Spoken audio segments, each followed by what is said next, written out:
주 안에 한 몸 된 우리들이 일주일 만에 다시 만났습니다. 지체들이 한 주간 만에 일주일에 만나는데 안 반가울 수가 없겠죠. 그래서 옆 사람을 보시고 잠깐 인사 한번 나누시기 바랍니다. 저로 좋습니다. 반갑습니다. 인사 나누시기를 바랍니다. 인사말은 반갑습니다 하는데 얼굴은 심각한 표정인 분들이 많습니다. 그럼 우리 축복성으로 서로에게 주님의 사랑으로 축복했으면 좋겠습니다. 당신은 하나님의 언약 안에 있는 축복의 통로. 우리 어색하지 않으시다면 손을 들어 한번 옆에 분을 향해서 축복하겠습니다. 당신은 하나님의 언약 안에 있는 축복의 통로. 축복성은 스마일입니다.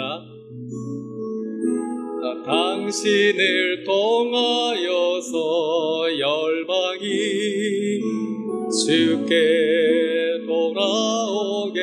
한 번 더. 우리는 하나님의 언약 안에 있는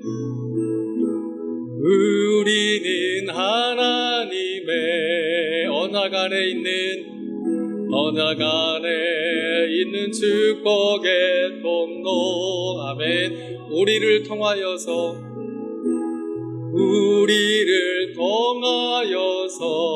열방이 주께 예배하게 되리. 아멘. 우리는 하나님의 언약과 약속 안에서 부르심받은 세상을 향한 축복의 뭡니까? 통로입니다. 신자의 정체성은 축복의 수로요 통로가 되는 데 있습니다. 축복의 웅덩이가 되면 안 됩니다. 세상에 이런 갈등과 다툼이 끊이지 않고, 심지어는 교회 안에서도 신자들 간의 어떤 다툼이 그치지 않는 그 핵심에는 뭐가 있는가 하면 자꾸 이 웅덩이가 되고자 하는 이런 심리 때문입니다. 결국 욕심이 문제입니다. 축복을 주셨는데 축복을 흘려보내면 아무 문제가 되지 않습니다. 오히려 나로 인해 주변이 살아나고 건강해지고 행복해집니다. 그런데 내가 받아든 이 축복을 그냥 쌓아놓는 웅덩이가 되면 어떻게 되겠습니까? 주변은 메말라지고 그 웅덩이 또 흐르지 않기 때문에 어떻게 될 것 같습니까? 물이 흐르지 않고 웅덩이에 쌓이면 그 물은 반드시 썩습니다. 냄새가 나고 악취가 납니다. 하나님께서 아브라함에게 부르시면서 너는 축복의 근원이 되라 하신 말씀의 의미도 거기에 있었습니다. 아브라함이 만약 하나님으로부터 받은 축복을 자기만 다 먹고 입마이 포켓 됐으면 아브라함도 망하고 그 자녀손들 번성할 리가 없습니다. 이방 족속에게 잡아먹혔겠죠. 우리도 그 원리는 동일하게 적용이 됩니다. 우리 신자들이 만약에 불행하고 망하는 인생을 살게 된다면 그 원인은 딱 한 가지입니다. 주신 축복을 받지 못해서가 결코 아닙니다. 주신 축복을 웅덩이를 파놓고 쌓아놓았기 때문입니다. 주신 것은 흘려보내는 것이 성경적이고 하나님께서 우리에게 세우신 그분의 뜻이시기도 합니다. 신자들도 열심히 돈 벌어야 합니다. 돈 벌어서 남 줄 수 있어야만 합니다. 부모들이 자녀들에게 열심히 공부하라면서 동기부여를 이렇게 합니다. 세상 부모들이 이렇게 하는 것 같습니다. 열심히 공부해라. 공부해서 남 주냐? 다 넘어가니까 열심히 공부하라는 겁니다. 남 줄 리 없으니까. 그러나 크리스찬 부모들은 자녀들에게 공부에 대한 동기부여를 할 때 불신자들과는 달라야 합니다. 어떻게 되겠습니까? 열심히 공부해라. 공부해서 남 주자 해야 합니다. 공부도 흘려보내야 한다는 것이죠. 그럼 자녀들은 굉장한 도전을 받을 겁니다. 공부에 대한 동기부여가 다른 부모들과는 다르거든요. 거기서 참으로 믿음 깊은 부모의 그런 모습들이 나오게 되고 그것이 자녀들에게 귀한 신앙의 모델이 됩니다. 축복의 통로가 되지 축복의 웅덩이가 되지 말고 축복의 수로가 되실 수 있는 저와 여러분 되시기를 주님의 이름으로 축원합니다. 오늘은 신자의 우선순위라는 제목을 가지고 하나님 말씀 전하겠습니다. 예수님께서 이 땅에 계실 때 많은 사람들이 예수를 따랐습니다. 이렇게 사람들이 예수를 따른 것은 참 좋은 것이었지만 옳은 뜻과 옳은 목적을 가지고 예수를 따른 사람들은 그다지 많지 않았습니다. 예수님이 병자들을 고치시고 심지어는 죽은 자도 살려내시고 귀신 들린 자들을 내쫓으셨기 때문에 수많은 병자들과 귀신들이 예수님을 따라다녔습니다. 이들이 예수님을 따라다닌 가장 중요한 목적은 예수를 통해서 병고침 받아서 건강한 사람이 되는 거였습니다. 한 번은 예수님께서 이 보리떡 5개와 물고기 2마리 가지고 성인 남자만 5,000명을 먹이시자 이들이 예수를 왕으로 세우려고 했습니다. 그런데 그들이 그렇게 예수님을 왕으로 세우려고 했던 그 이유는 예수가 왕이 되면 앞으로 먹고 살 걱정은 없겠다 싶었기 때문입니다. 요즘 우리 사람들의 생각과 거의 비슷한 것 같습니다. 요즘 우리가 사람들이 최고로 여기는 리더, 대통령은 누굽니까? 경제 문제를 해결해 줄 만한 리더. 실업률을 아예 없애고 모두가 먹고 살 만한 세상을 만들어주는 대통령감을 사람들이 원하고 있습니다. 이 당시 예수를 바라봤던 이스라엘 백성들도 똑같았습니다. 세상에 보리떡 5개, 물고기 2마리로 남자 성인만 5,000명이나 기록하고 있습니다. 그러면 어린아이들, 여자들과 다 합치면 좋게 2만 명은 넘어가는 겁니다. 엄청나게 많은 수를 한 판에 먹였습니다. 이만한 능력의 소유자라면 이스라엘의 왕으로 세워야 되겠다. 이 사람이 왕만 된다면 앞으로 먹고 살 일은 걱정할 것이 없겠다. 그것은 자연스러운 또 판단이었습니다. 그러나 이것은 예수님이 이 땅에 오신 목적이 아니었습니다. 사람 배불리고 환자 고치는 일이라면 구약시대처럼 선지자들 몇 명을 세우면 될 일이었습니다. 굳이 예수님이 이 땅에 오실 필요가 없었습니다. 그런데도 예수님은 이 땅에 직접 오셨습니다. 그러면 예수 그리스도가 이 땅에 꼭 오셔야만 했던 그 이유와 목적은 어디에 있었던 것일까요? 자칫 피상적이고 진부한 질문일 수도 있는데 이것은 우리 신자들의 생과 사를 가르는 우리 신앙의 매우 핵심이 되고 본질이 되는 매우 중요한 질문입니다. 오늘 말씀을 보면 예수님이 이 중풍병자를 고치실 때 일어나 걸어가라 말씀하시지 않고 내 죄사함을 받았느니라 라고 말씀을 하십니다. 이 말을 듣고 곁에 있던 서기관들이 화가 나 분노가 일어났습니다. 이 사람이 신성을 모독하도다. 매우 분노했습니다. 이것을 아시고 예수님이 말씀을 하십니다. 내 죄사함을 받았느니라 라고 말하는 것보다 일어나 걸어가라 라고 말하는 것이 쉽겠지만 그러나 내게는 죄사하는 권세가 있음을 너희에게 알게 하려고 내가 그렇게 말했다라고 말씀을 하십니다. 성도 여러분, 오직 예수 그리스도만이 우리의 주요 구주 되심을 믿으실 수 있기를 바랍니다. 오직 예수 그리스도만이 우리의 모든 죄와 허물을 사하여 주시고 그 죄 사함을 통해서 우리를 하나님 나라의 백성 되게 해주시는 유일한 구원의 통로가 되심을 믿으실 수 있기를 바랍니다. 그런데 사람들은 예수의 이 구주와 주님 되심에는 별로 관심이 없는 것 같습니다. 예수님 때문에 건강해지고 예수님 때문에 부자가 되고 예수님 때문에 내 자녀들의 앞길이 뻥 뚫리고 예수님 때문에 이 세상에서 내가 잘 풀리는 것들에만 관심이 있는 것 같습니다. 과거에도 그랬지만 요즘에도 사람들의 관심은 그때나 지금이나 변함이 없습니다. 하나님이 변화하시지 않았듯이 사람들도 변하지를 않았습니다. 부활하신 예수님께서 이 제자들이 보는 앞에서 승천하려 하실 때에 제자들이 아주 다급하게 한 질문이 있습니다. 사도행전 1장 6절을 보면 올라가셔야 되는데 제자들이 붙잡고 이런 질문을 합니다. 아주 다급한 질문이었죠. 주님, 이스라엘을 회복하심이 이때이니까. 이스라엘을 회복하심이 이때이니까.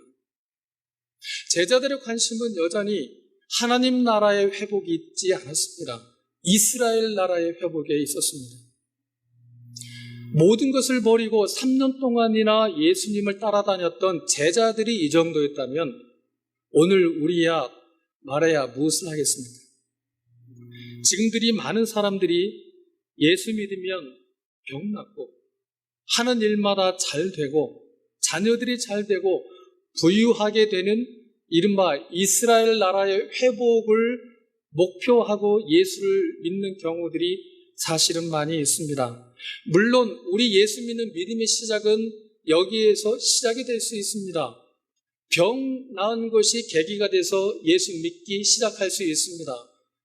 지금 내 어려운 곤궁한 상황을 해결받아서 그것이 하나의 원인이 돼서 예수 믿기 시작할 수는 있습니다. 그런데 문제는 시작부터 끝까지 우리의 믿음을 이스라엘 나라의 회복을 걸고 있다는데 우리들의 문제의 심각성이 있습니다. 그래서 죄 사함 받고 구원 얻는 문제에는 별반 관심들이 없는 것 같습니다. 저는 예수 믿고 나서 암이 깨끗이 치료됐습니다. 저는 예수 믿고 나서 엄청난 재물을 얻게 되었습니다. 예수 믿고 나서 자녀들의 모든 일들이 다 형통하게 되는 복을 얻게 되었습니다. 이런 간증을 하면 간증제표 때 공통적인 특징인 것 같습니다. 이런 간증을 하면 늘 아멘하며 은혜 받고 부러워하고 칭송하고 하나님을 찬양하라 막 이럽니다. 그런데 저는 예수 믿고 구원받았습니다 하면 물론 아멘은 합니다. 그런데 그 표정에 별 은혜가 없습니다. 그래, 예수 믿고 구원받은 건 아는데 그건 서론이고 신학이고 본론 좀 없느냐 이겁니다. 예수 믿고 구원받은 그거 말고 좀 더 우리를 감동시킬 만한 것, 암이 치료됐다든지 부자가 됐다든지 사업이 형통하게 된다든지 그런 거 없느냐. 근데 그런 것들을 이제 요구하는 겁니다.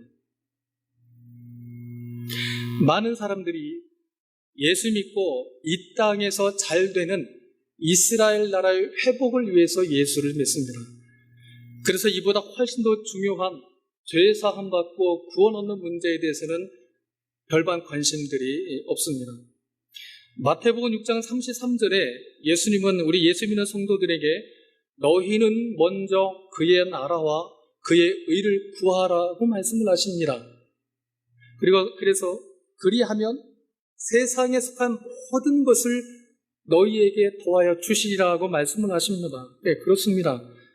하나님 나라를 먼저 구하면 먹을 것과 입을 것은 얼마든지 그 위에 더 올려놓을 수가 있습니다. 믿음의 기초가 든든하기 때문에 무너질 염려가 없습니다.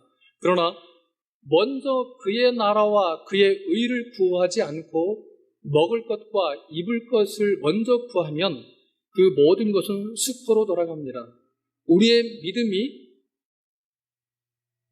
수포로 돌아갑니다. 아무것도 아닌 게 됩니다.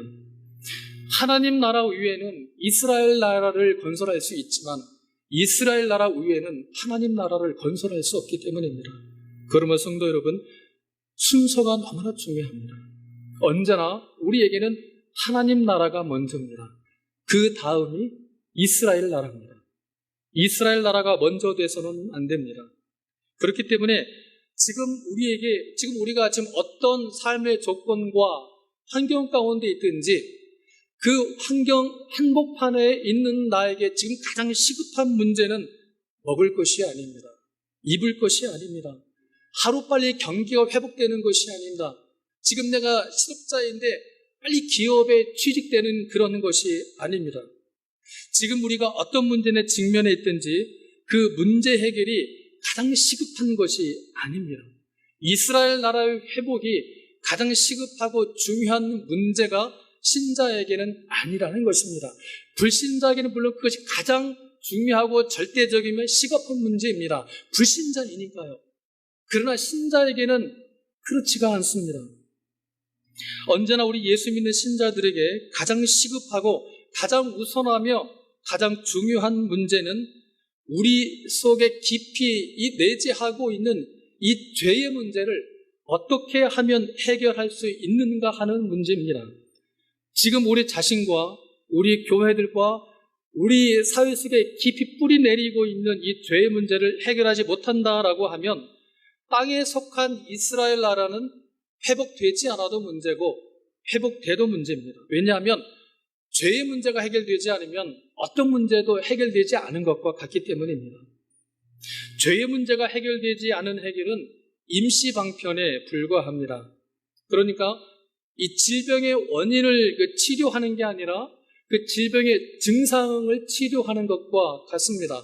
예를 들면 내가 어떤 중한 병 때문에 너무 고통스러워서 병원에 찾아가는데 병원에서 의사가 그 병의 뿌리와 원인을 찾아서 치료하는 것이 아니라 고통스러우니까 그냥 진통제 처방하는 것과 똑같습니다. 그냥 통증만 없애주는 겁니다. 그것은 문제를 해결한 것이 아닙니다. 증상만 그냥 잠시 동안 없애주는 임시 방편에 불과한 겁니다. 식량 문제, 너무 거창한 주제인지 모르겠는데 식량 문제를 예로 한번 들어볼까요? 전 세계에 하루에 10만 명이 굶어 죽어나간다고 합니다. 그 중에 4만 명이 어린아이들이라고 합니다. 그러면 그 이유가 어디에 있겠습니까? 이 지구상에 식량이 부족하기 때문에 특히 아프리카에 있는 그 수많은 사람들이 그냥 하루에 10만 명씩이나 굶어 죽어나가는 것일까요? 이 지구상 인구가 70억이라고 합니다. 근데 오늘 조사에 따르니까 지금 이 지구상에서 생산되는 그 식량은 120억이 먹고도 남을 만한 식량이라고 합니다. 그렇다면 하루에 10만 명이 죽어나가는 것, 굶어 죽어나가는 건 식량이 부족하기 때문이다. 그건 어불성설입니다. 그리고 그 이유는 어디에 있을 것 같습니까? 한쪽에서는 식량이 없어서 굶어 죽어나가는 동안에 다른 한쪽에서는 과일 생산이다 해서 돈이 안 되기 때문에 그냥 창고에 썩히거나 심지어는 바다에 내다버리고 있는 실정입니다. 결국 돈의 문제인 겁니다. 식량 부족이 문제가 아니라 우리 사람의 욕심이라는 죄 때문에 식량 문제가 해결되지 않는 겁니다. 이 욕심의 문제가 해결되지 않는 한 120억이 먹을 수 있는 식량 정도가 아니라 1200억이 먹을 수 있는 식량이 생산된다 해도 하루에 10만 명이 굶어 죽어나가는 문제는 해결되지가 않습니다. 결국 사람의 속에 내재하고 있는 욕심의 문제입니다. 그런데 이게 과연 세상 사람들만의 문제일까 하는 것입니다. 우리 교회 안에도 이 욕심의 문제는 해결되지 않는 무서운 죄로 자리 잡고 있습니다. 그래서 무섭습니다. 우리는 어찌 보면 우리 어떤 열심과 열정을 하나님을 위한 열심을 내 욕심, 참 조심스러운 표현이지만 내 어떤 인간적인 욕심과 야망을 포장하기 위한 하나의 포장지로 사용하고 있을지도 모릅니다. 나도 모르는 새 그럴 수 있습니다. 록펠러라고 하는 사람이 있습니다. 신실한 크리스천으로 알고 있습니다. 록펠러는 산업혁명 이후에 가장 많은 돈을 소유한 재벌로 알고 있습니다. 록펠러 당시의 환율로 따지면 지금 전 세계에서 가장 부자라는 빌 게이츠도 록펠러만큼은 부자가 아닙니다. 그만큼 록펠러 자신도 자기가 얼마만큼의 돈을 가지고 있는지를 몰랐습니다. 셀 수가 없었어요. 부러우십니다. 네, 저도 조금 부럽습니다. 셀 수 없을 만 세상에 얼마나 돈이 많으면 자기도 셀 수 없습니까? 그런데 그가 이제 인생의 말년에 임종을 얼마 남겨놓지 않았던 때 미국 어떤 신문 기자가 인터뷰 요청을 해서 인터뷰를 하게 됐습니다. 여러 질문을 질문과 답 오가는 중에 마지막으로 기자가 이런 질문을 했습니다. 록펠러 씨, 당신 지금까지 그 누구도 누려보지 못한, 소유해보지 못한 엄청난 부를 거머쥐게 되었는데 만족하십니까? 록펠러가 이렇게 대답했습니다. 미국인이니까 영어로 했겠죠?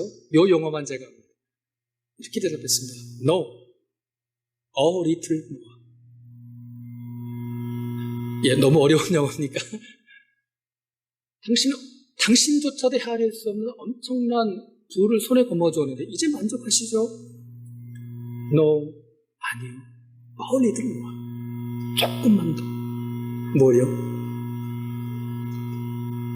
돈을 조금만 더 내가 더 가지고 있더라면 난 만족할 텐데. 그리고 록펠러의 소원대로 조금 더 돈을 더 소유했습니다. 만족할까요? 그는 또다시 어리들모 어리들모아. 사람의 욕심에는 끝이 없습니다. 우리는 끝이 있을 것처럼 착각들을 합니다. 그러나 욕심에는 끝이 없습니다. 성경이 말씀하죠. 죄의 뿌리가 어디 있습니까? 욕심이 잉태한 즉 죄를 낳고 죄가 장성한 즉 사망을 낳는다. 불신자들이 사망 인생을 사는 이유가 거기에 있습니다. 불신자들은 그렇다 치죠. 근데 우리 신자들에게도 이런 사망 인생을 그러니까 사는 게 아니고 그냥 생존하는 수준의 삶을 사는 육적인 삶을 사는 분들이 저도 예외는 아니겠죠. 그런 분들이 있을 수가 있습니다.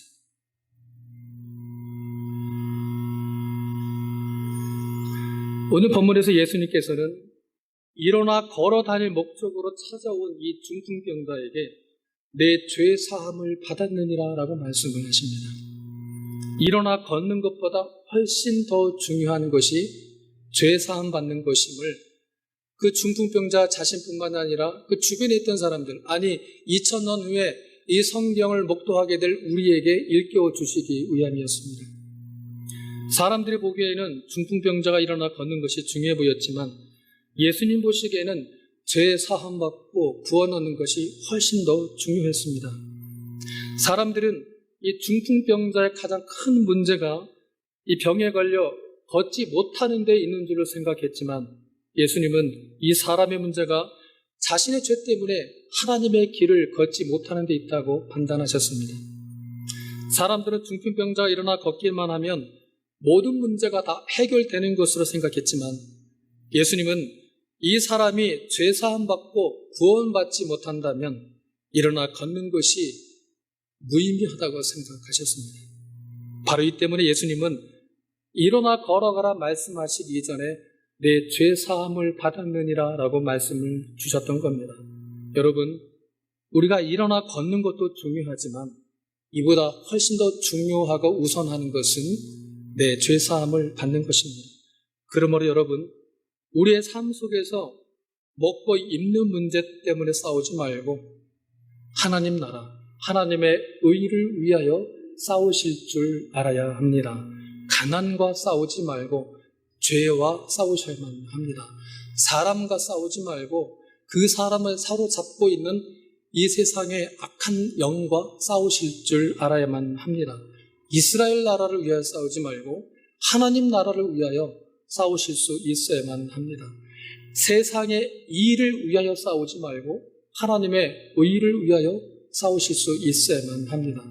세상의 이를 위하여 싸운다는 것은 나를 드러내는 싸움이고 하나님의 의를 위하여 싸운다는 것은 하나님을 드러내는 싸움입니다. 그렇다면 지금의 나의 예수 믿는 신앙은 누구를 드러내는 싸움을 하고 있는가를 우리는 끊임없이 점검받아야만 합니다. 한 번으로 점검받아서는 안 됩니다. 우리 보통 우리의 신앙 점검을 예수 믿고 구원받는 회심의 순간에 딱 한 번 점검받고 그 이후로는 됐다고 점검을 받지는 않습니다. 그래서 문제가 자꾸 생기는 것이겠죠. 우리는 끊임없이 매 순간마다 어떤 상황 가운데 직면하든지 우리는 과연 예수 믿는 나의 신앙과 믿음이 세상의 이의를 위한 싸움인가? 하나님의 의를 위한 싸움인가? 나를 드러내는 싸움인가? 과연 예수와 하나님을 드러내는 싸움인가를 우리는 끊임없이 나 자신에게 질문하고 점검받아야만 합니다. 교회들의 경우는 더더욱 그렇습니다. 교회가 열심만 내는 거 가지고는 안 됩니다. 방향성 없는 열심은 교회도 망하고 신자들도 망할 수밖에 없습니다. 열심을 내되 그 열심이 과연 바른 방향을 향하고 있는가? 다른 말로 하면 그 교회가 열심을 내고 있는 신앙의 방향과 색깔이, 그 신앙의 본질이 말씀에 근거하고 있는가? 끊임없이 되어야만 합니다. 그래야만이 그 교회 안에 몸담고 있는 신자들의 신앙의 방향 동안 건전한 방향으로 갈 수가 있는 겁니다. 한 가지 말씀만 더 드리고 말씀 마무리하겠습니다. 1984년은 우리나라에 기독교, 개신교가 들어온 지 100주년이 되는 해였고 캐톨릭이 들어온 지 200주년이 되는 해였습니다. 이 개신교단과 캐톨릭은 각각 100주년과 200주년을 기념하기 위한 사업을 벌였습니다. 그래서 각 교회들로부터 후원 헌금을 모집을 했습니다. 그때까지만 해도 천주교회는 굉장히 교세가 미약했습니다. 얼마 되지도 않았고 개신교는 계속 치고 올라가던, 숫자적으로 계속 치고 올라가던 그런 때였습니다.